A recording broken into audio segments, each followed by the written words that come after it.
In 550 BC, one man built the biggest empire the world had ever seen, bigger than anything before it, stretching from the Indus River all the way to the edge of Greece.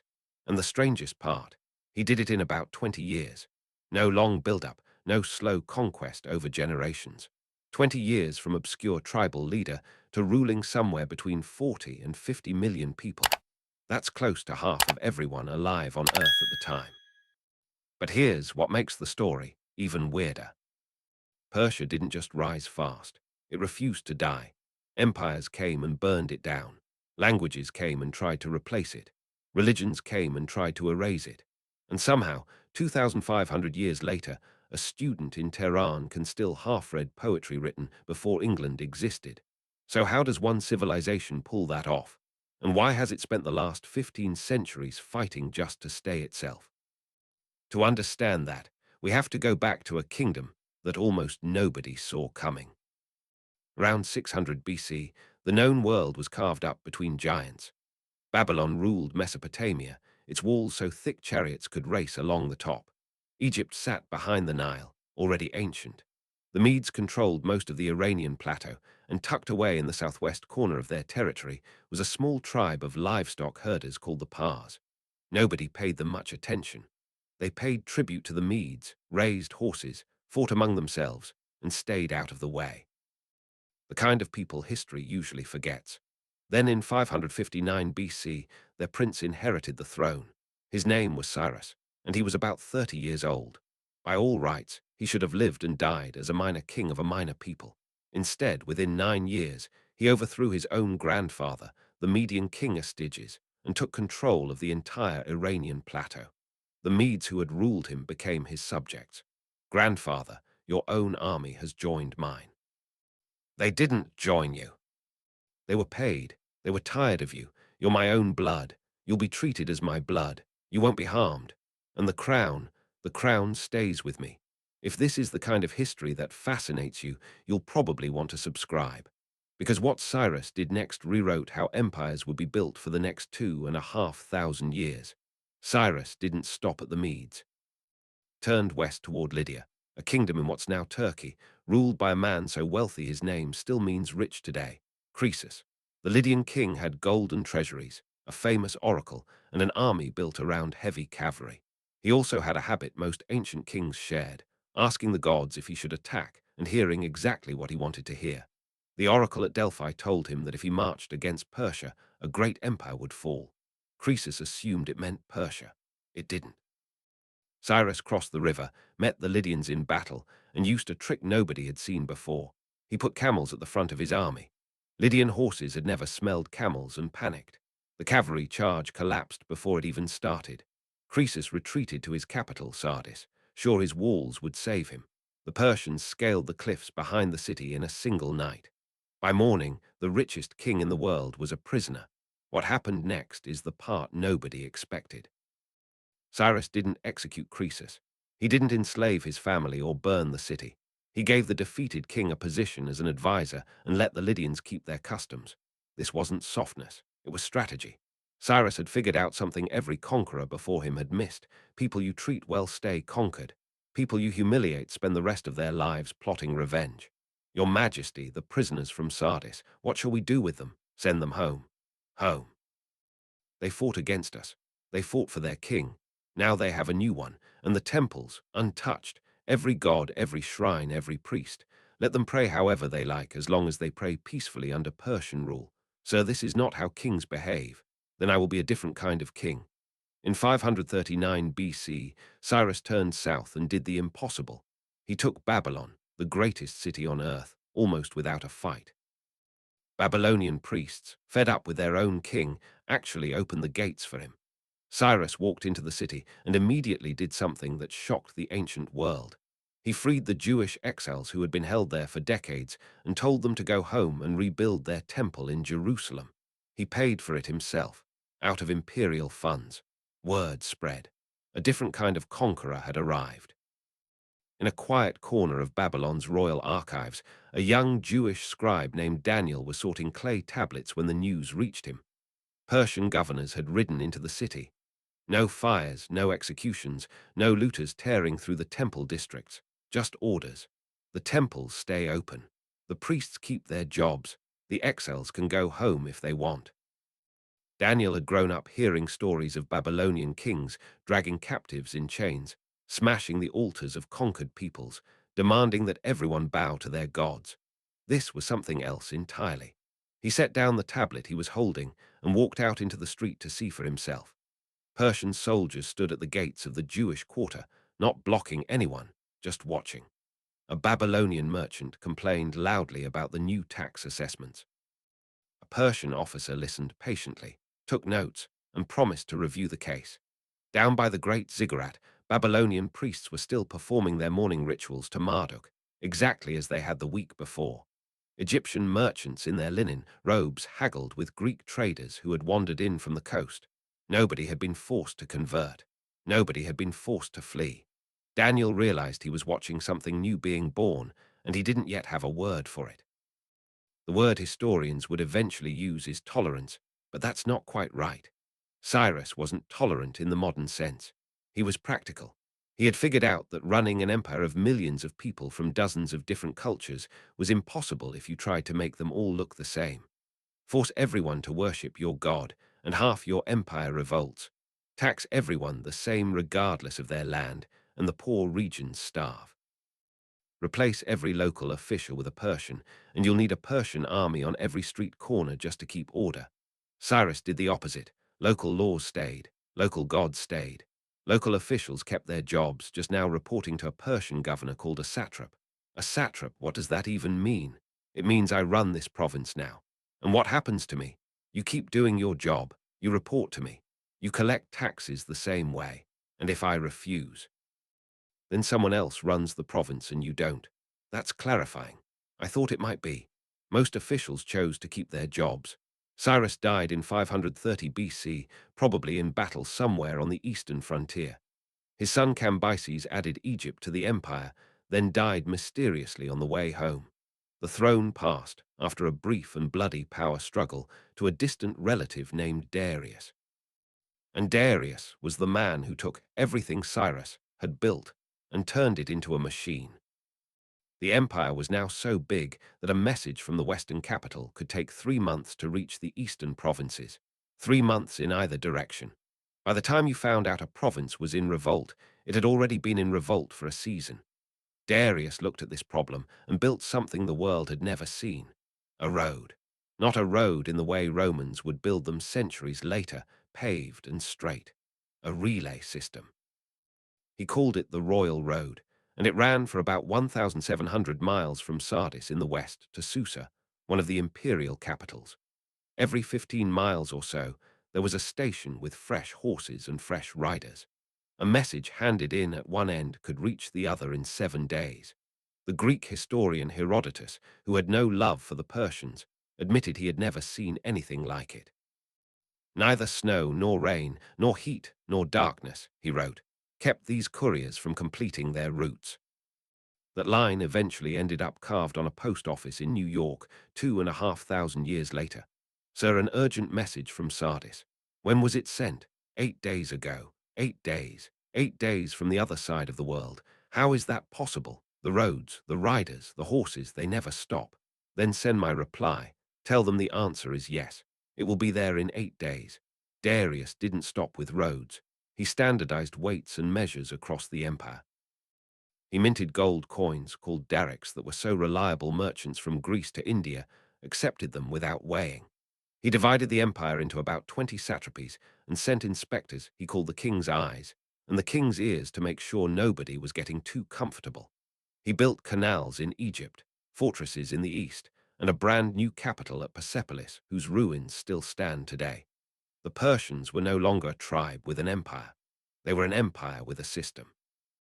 There was just one place that wouldn't fall in line: Greece, a scattered collection of small city-states perched on the edge of the empire, constantly fighting each other, growing olives on rocky hills, and producing more philosophers per square mile than anywhere else on earth. To the Persians, they should have been a footnote. Instead, they became an obsession. It started in 499 BC when the Greek cities on the coast of what's now Turkey, already under Persian rule, decided to revolt. Athens, across the sea, sent ships to help them. The revolt failed, but Darius never forgot it. He sent an army to punish Athens, and in 490 BC, that army landed on a beach called Marathon. About 25,000 Persians faced roughly 10,000 Athenians. The Persians had won every major battle they had fought for 50 years. They lost this one badly. The Athenians charged at a dead run, smashed through the Persian flanks, and drove them back into the sea. A messenger ran the 26 miles back to Athens to deliver the news, and according to legend, dropped dead on arrival. We've been namming long races after him ever since. Darius died before he could return. His son Xerxes inherited the grudge and the throne. 10 years later, he came back with one of the largest invasion forces the ancient world had ever assembled. Hundreds of thousands of soldiers, a fleet of over 1,000 ships, engineers who built a bridge of boats across the Hellespont so the army could walk from Asia into Europe. The Greeks, hopelessly outnumbered, did what they always did.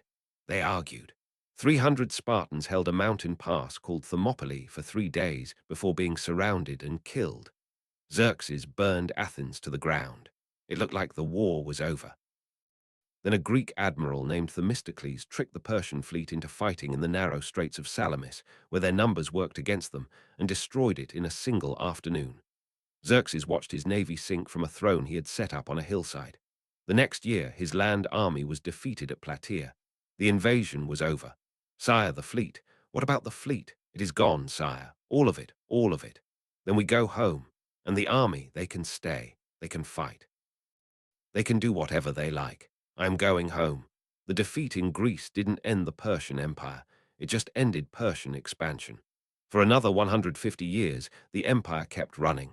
The roads still worked. The satraps still collected taxes. The king still sat in Persepolis surrounded by gold and ceremony. But something had shifted. The Greeks now knew the Persians could be beaten. And one of those Greeks was a young Macedonian prince who had grown up listening to his tutor, a man named Aristotle, tell him stories of Marathon and Salamis. His name was Alexander. In 334 BC, Alexander crossed into Persian territory with about 40,000 men. The reigning Persian king, Darius III, had maybe 10 times that number scattered across his empire. It should have been a short war. It was not. Alexander won battle after battle, not because his army was bigger, but because he led from the front, moved faster than the Persians expected, and refused to fight on terms anyone else would have accepted. At Issus, at Gorgamla, the Persian armies broke and Darius fled. By 330 BC, Alexander was standing in Persepolis. And then, in a decision historians have argued about for 2,000 years, he burned it down. Some say it was revenge for Xerxes burning Athens. Some say it was a drunken party that got out of hand, a Greek courtesan named Thais throwing the first torch on a dare. Some say Alexander did it deliberately to signal to the Persians that the old empire was gone forever. Whatever the reason, the ceremonial heart of the Persian Empire, the palace complex that had taken 60 years to build, went up in flames in a single night. The columns that still stand in the ruins today are blackened at the base. Why are we burning it? Because they burned Athens. That was 150 years ago. So everyone here was a child or unborn. They are still Persians, and we are still Greeks. And tomorrow we move east, find Darius, finish this. Darius III was murdered by one of his own satraps a few months later. Alexander pursued the killer, executed him, and then did something nobody on either side expected. He started dressing like a Persian. He married a Persian noblewoman. He ordered his Macedonian officers to do the same. The conqueror had been conquered by what he conquered. Alexander died in Babylon in 323 BC, probably from fever, possibly from poison, at the age of 32. He left no clear heir. His generals carved up his empire among themselves, and the Persian heartland fell to a man named Seleucus, who founded a Greek dynasty that ruled for about a century. Greek became the language of administration. Greek cities sprang up across the plateau. Greek statues stood in temples that had once held Persian fire altars. If you had visited Persia in 250 BC, you might have thought the old civilization was finished. You would have been wrong. Out on the northeastern edge of the empire, where the grasslands meet the mountains, a tribe called the Pani had been quietly building. Their leader was a man named Arsaces, and around 247 BC he declared independence from the Seleucids. The Parni called themselves Parthians now, and they did something the Persians under Cyrus would have recognized immediately. They absorbed. They kept the Greek administrators. They kept the Greek coins. They kept the trade routes and the cities and the bureaucracy. They just put themselves at the top of it. Within 100 years, the Parthian Empire stretched from the Euphrates to the Indus, almost the same borders Cyrus had ruled 6 centuries earlier. Persia was back. Sir, the Romans have crossed the river. How many? 40,000, maybe more, and their commander, Crassus, the one who crushed Spartacus, the richest man in Rome. Then he came looking for more gold. Yes, sir, he will not find it. In 53 BC, the Roman general Crassus marched into Parthian territory expecting an easy victory. He met a Parthian army at a place called Carrhae.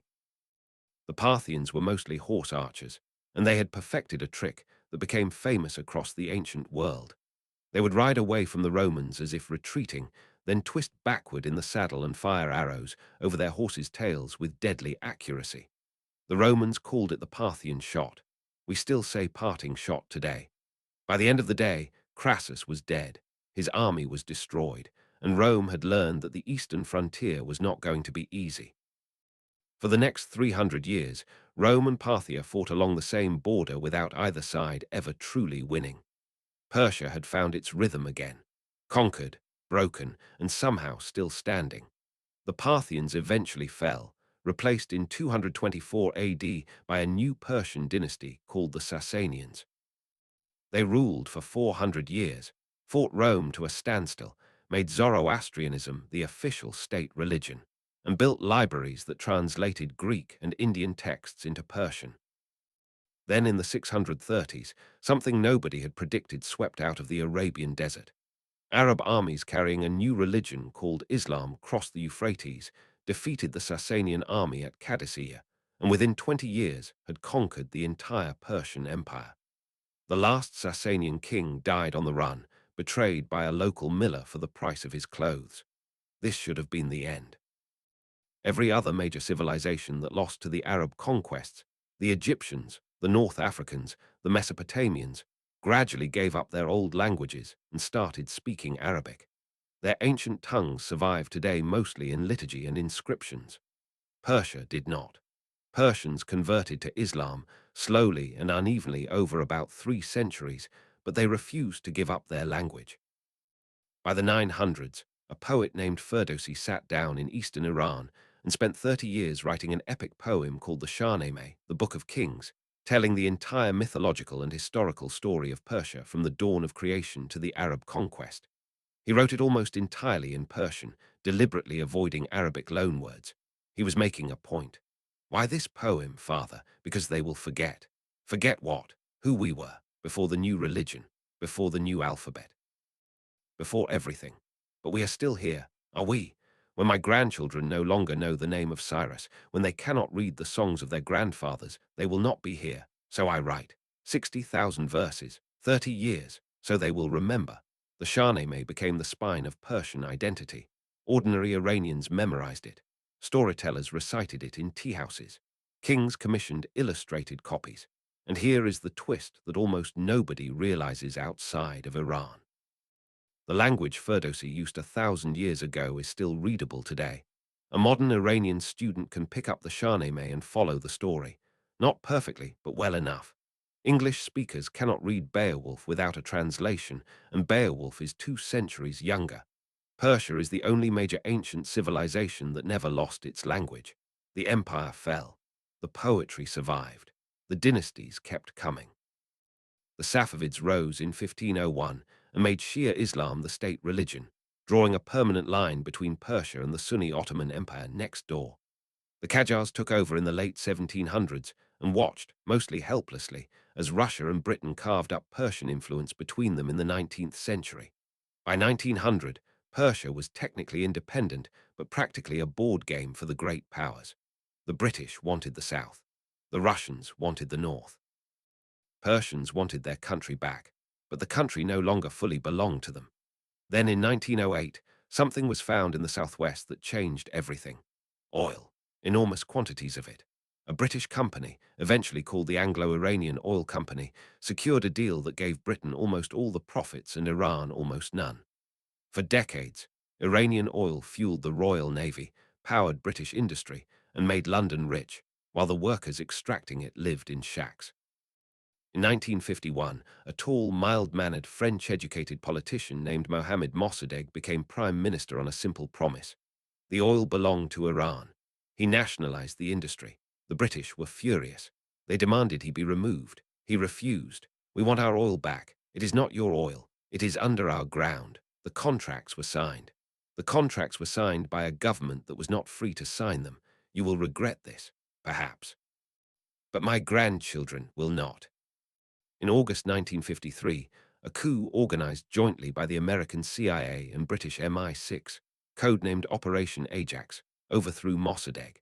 He was placed under house arrest for the rest of his life. The young Shah, Mohammad Reza Pahlavi, was restored to full power and ruled as an increasingly authoritarian monarch for the next 25 years, propped up by Western support and Iranian oil revenue. The British government did not officially admit its role in the coup until 2013. 60 years of silence about an operation that reshaped the region. The Shah's rule grew harsher. His secret police, Savak, jailed and tortured dissidents. The gap between his westernized court and the religious working class widened every year. In 1979, the entire system collapsed in a matter of weeks. The Shah fled. A 76-year-old cleric named Ruhollah Khomeini returned from exile in Paris to streets filled with millions of Iranians. The monarchy that had existed in some form for 2,500 years was over. The Islamic Republic that emerged from the 1979 revolution was something new in Persian history, a state ruled by clerics rather than kings. The 8-year war with Iraq that followed killed somewhere between 500,000 and 1 million people on both sides. Sanctions came, then more sanctions. The country was cut off from Western banks, Western technology, Western markets. Generations grew up under economic walls that kept rising. And yet, walk through Tehran today, and you will see something the sanctions cannot reach. The bookstores are full. The cafes are crowded. The universities, especially in mathematics and engineering, produce graduates who win international prizes. The poetry of Hafez, written in the 1300s, still sells out in print runs that would embarrass most Western publishers. In a small apartment in northern Tehran, a student named Maryam scrolls through her phone late at night. Her wallpaper is a photograph of a stone relief from Persepolis, 2,500 years old, a row of tribute bearers carrying gifts to a king who has been dead since before Rome was an empire. She is studying engineering. Her grandmother memorized the Shahnameh. Her mother lived through the revolution. She has lived through sanctions her entire adult life. She has never left the country. She is not sure she ever will. What are you reading, Ferdowsi? Again, it calms me. A 1,000-year-old poem calms you. It reminds me that we have been here a long time, and we will still be here. We always have been. The empires came, the empires went. We are still speaking the same language, reading the same poems. That has to mean something. It means everything. The name of the country, Iran, comes from an ancient word meaning land of the Aryans, and it predates Rome by centuries. Cyrus the Great built an empire that stretched across 3 continents. Alexander burned its ceremonial capital. The Arabs replaced its religion. The Mongols sacked its cities. The British and Russians divided its influence. The Americans engineered a coup. And through all of it, for 2,500 years, the language survived. The poetry survived. The memory of who they were survived. Empires are usually measured by how far they reach. Persia is measured by how long it refuses to forget.